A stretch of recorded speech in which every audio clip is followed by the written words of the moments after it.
廖公子，请回吧。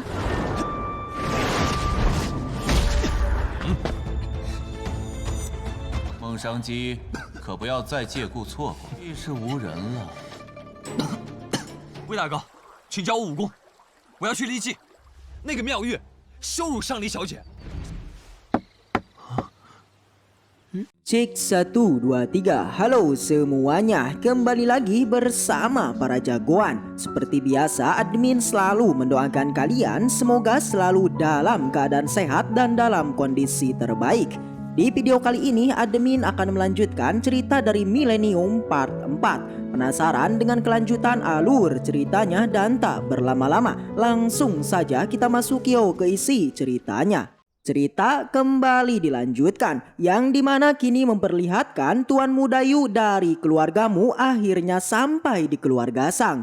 Kemegahan dan rasa sombong membuat Tuan Yu menjadi sangat menakutkan. Dahuang yang melihatnya lantas menanyakan mengenai tentang asal-usulnya. Diketahui bahwa Tuan Mudayu merupakan komandan militer dari negara Qin, sekaligus seorang anak dari Gubernur Yongcheng. Kedatangan atas dirinya membuat Tuan Wei berasumsi mengenai tujuannya yang tidaklah baik. Tak lama semua rombongan keluargamu akhirnya sampai di dalam aula. Di sana Tuan Muda lantas memberikan kumpulan hadiah kepada Tuan Putri. Tak hanya itu, Tuan Muda juga menanyakan mengenai sebuah hoaks yang kini telah menyebar. Mendengar itu Tuan Putri enggan menjawabnya dan menyuruh kepada Tuan Muda untuk menilainya sendiri. Akan tetapi kembali dengan kesombongannya, Tuan Muda lalu mengingatkan di zaman dulu mengenai hancurnya sebuah kota dengan hanya sebuah hoaks. Sebuah kalimat yang nampak sederhana ternyata memiliki arti yang luar biasa, membuat Tuan Putri pun menjadi sangat kaget dan juga sangat kesal. Di luar perbincangan antara Dahuang dengan Tuan Wei juga terus terjadi. Tuan Wei mengatakan bahwa saat ini tujuan dari Tuan Muda adalah untuk memaksa Tuan Putri untuk menikah dengan dirinya. Setelah mendengarnya, Dahuang seketika bergerak dan masuk ke dalam aula. Di dalam perbincangan juga terus dilakukan. Nampaknya memanglah benar tujuan kedatangan Tuan Muda, hal itu berkaitan dengan sebuah pernikahan. Yang dimana Tuan Muda mengatakan bahwa jika Tuan Putri bersedia, maka dirinya akan menghapuskan semua tentang hoaks tersebut. Di sela perbincangan mereka, tiba-tiba Dahuang datang dan langsung melakukan sebuah provokasi. Melihat itu, sontak Tuan Putri menjadi sangat terkejut. Keberanian dari Dahuang membuat dirinya menjadi sangatlah kagum. Tuan Muda yang melihatnya menjadi sangat kesal. Bahkan dirinya menyindir mengenai peraturan dari keluarga Sang yang telah memperbolehkan seorang pelayan yang bisa masuk ke dalam aula.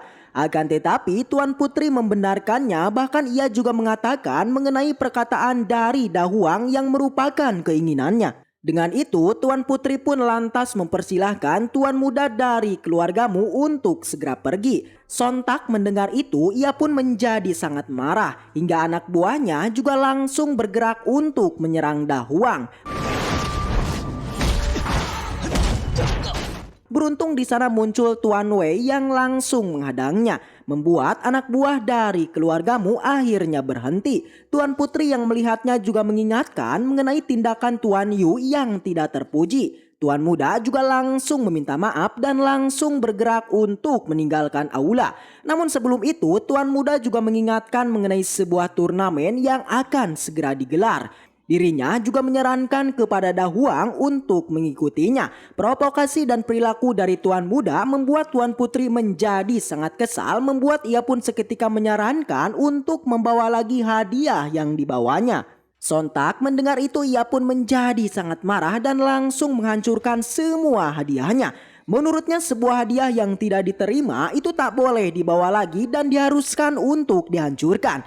Setelah kepergian Tuan Mudayu, Dahuang dengan tekadnya lantas meminta kepada Tuan Wei untuk mengajari ilmu bela diri. Dirinya saat ini berniat untuk mengikuti sebuah kompetisi. Mendengar itu Tuan Wei lantas menolaknya, dikarenakan kompetisi yang akan digelar itu sangatlah berbahaya.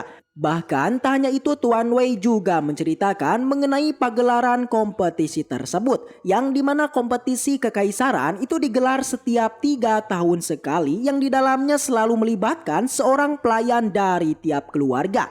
Awalnya tujuan dari kompetisi itu hanyalah untuk melakukan proses belajar dan mengajar. Akan tetapi seiring berjalannya waktu, seketika tujuan dari kompetisi itu akhirnya berubah menjadi sebuah pertarungan yang mengerikan. Mendengar itu Dahuang tidaklah menyerah, bahkan di sana ia mengingatkan mengenai tubuhnya yang merupakan sebuah tubuh penyembuhan. Akan tetapi Tuan Wei masihlah menolaknya. Bahkan ia menjelaskan mengenai tubuh penyembuhan yang tidak berguna bagi patah tulang. Akan tetapi seketika Tuan Wei menjadi sangat kagum ketika mendengar tujuan Dahuang yang memang untuk melindungi Tuan Putri. Dengan itu ia pun akhirnya setuju untuk mengajarinya sebuah ilmu bela diri. Tak lama pelatihan pun akhirnya dimulai. Di sana Tuan Wei lantas memperkenalkan mengenai sebuah alat latihan yang sangat keras. Dikatakan bahwa alat itu terbuat dari kayu ulin yang telah dicelupkan dengan sebuah minyak, hingga membuat tekstur dari kayu itu tak kalah dengan sebuah besi. Mendengar itu Dahuang menjadi sangat kagum, bahkan dirinya saat ini menganggap pelatihan yang akan dijalani itu sangatlah mewah. Akan tetapi Tuan Wei kembali meremehkannya hingga ia pun menyebutkan bahwa untuk berlatih teknik prajurit itu diharuskan memiliki kekuatan di ranah bumi level 5. Dan kini Dahuang diperkirakan hanya bisa masuk di ranah bumi level ketiga. Hal itu didasari atas bakat Dahuang yang diketahui memiliki bakat di tingkat semut. Mendengar itu Dahuang tak menyerah dan bahkan tak percaya dengan suatu bakat. Ia pun di sana lantas meyakinkan kepada Tuan Wei untuk terus melatihnya. Setelah itu pelatihan pun akhirnya dimulai. Di sana Tuan Wei memulai dengan menjelaskan mengenai teori dari ilmu bela diri. Dilanjutkan ia pun mempraktekkan sebuah jurus yang bernama tangan kapak. Sebuah dauki perlahan muncul dari tangannya hingga membentuk sebuah kapak yang sangat ganas. Dahuang yang melihatnya ia pun menjadi sangat kagum dengan kekuatan itu. Bersamaan dengan itu Dahuang pun kemudian mulai mencobanya. Dauki pun perlahan mulai muncul dari tangannya, membuat Tuan Wei menjadi terkejut, bahkan dirinya tak menyangka pelatihan pertama yang dijalaninya akan segera berhasil. Namun ternyata hal itu hanyalah sebuah mimpi. Dan tangan Dahuang akhirnya patah. Kegagalan dari Dahuang hal itu dikarenakan dirinya tak tahu akan bentuk dari sebuah kapak. Dengan itu ia pun disuruh pergi ke sebuah bengkel untuk memahaminya. Singkat cerita setengah hari tengah berlalu. Terlihat saat ini Dahuang tengah memahami bentuk dan tekstur dari sebuah kapak. Dan tak lama Tuan Putri pun datang dan membawa semua makanan. Di sana Dahuang yang masih penasaran kemudian menanyakan mengenai tentang pernikahan itu. Yang ternyata pernikahan antara Tuan Putri dengan Tuan Muda itu adalah strategi bangsawan kerajaan. Diketahui bahwa ayah dari Tuan Putri itu sangatlah cerdas. Dengan itu semua orang pun berebut untuk menjadi keluarganya. Yang salah satunya yakni adalah keluargamu yang memiliki kedudukan yang cukup tinggi. Namun apapun masalahnya, pernikahan yang dipaksakan membuat Dahuang menjadi sangat kesal. Namun Tuan Putri menenangkannya dan ia pun kemudian menceritakan mengenai tentang Dahuang si penyelamat. Di masa lalu, tepatnya 3 tahun lalu, kekacauan terjadi melanda kekaisaran. Saat itu Tuan Putri kemudian melakukan sebuah perjalanan pulang ke kota Yongcheng. Di perjalanan tanpa diduga, kelompok dari mereka itu bertemu dengan seorang asasin. Semua orang dari keluarga sang akhirnya dibantai dan tersisa tinggallah Dahuang dan juga dirinya.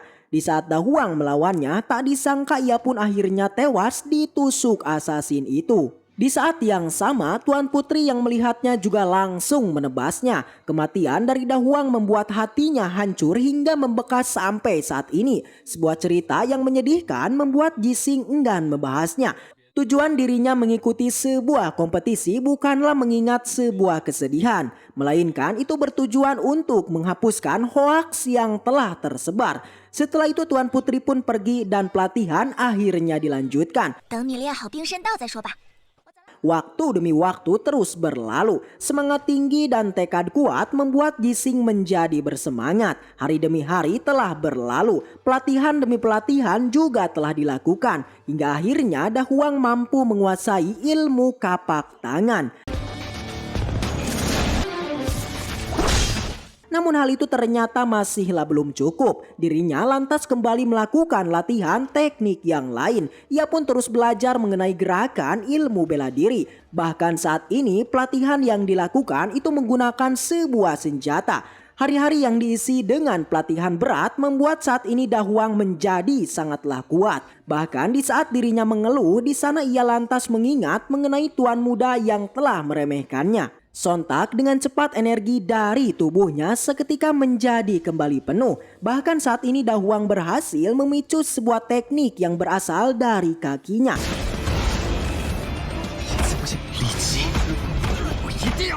Tak lama setelah itu sebuah surat dari kekaisaran akhirnya tiba di keluarga Sang.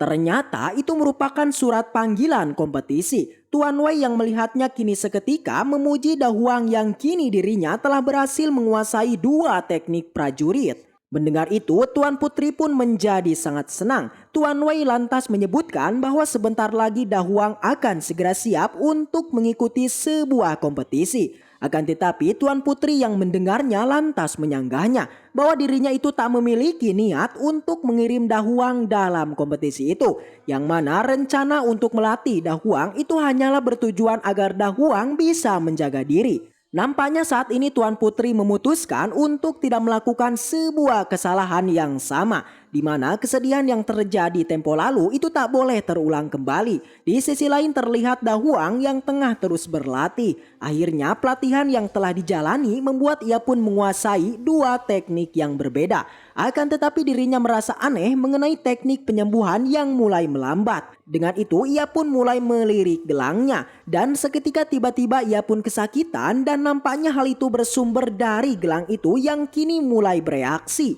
Bahkan tak hanya itu, kesadaran dari Da Huang juga mulai hilang. Membuat ia pun berniat untuk memakan seorang manusia, yaitu adalah Lui. Dan cerita pun bersambung. Sekian alur cerita Millennium Part 4. Dan jika kalian suka dengan donghua ini, Mimin dengan senang hati dan bangga akan melanjutkan ke part selanjutnya. So, segitu aja cerita kali ini. Mudah-mudahan kalian semua terhibur dengan alur cerita yang Mimin sampaikan. Dan sampai jumpa di video selanjutnya.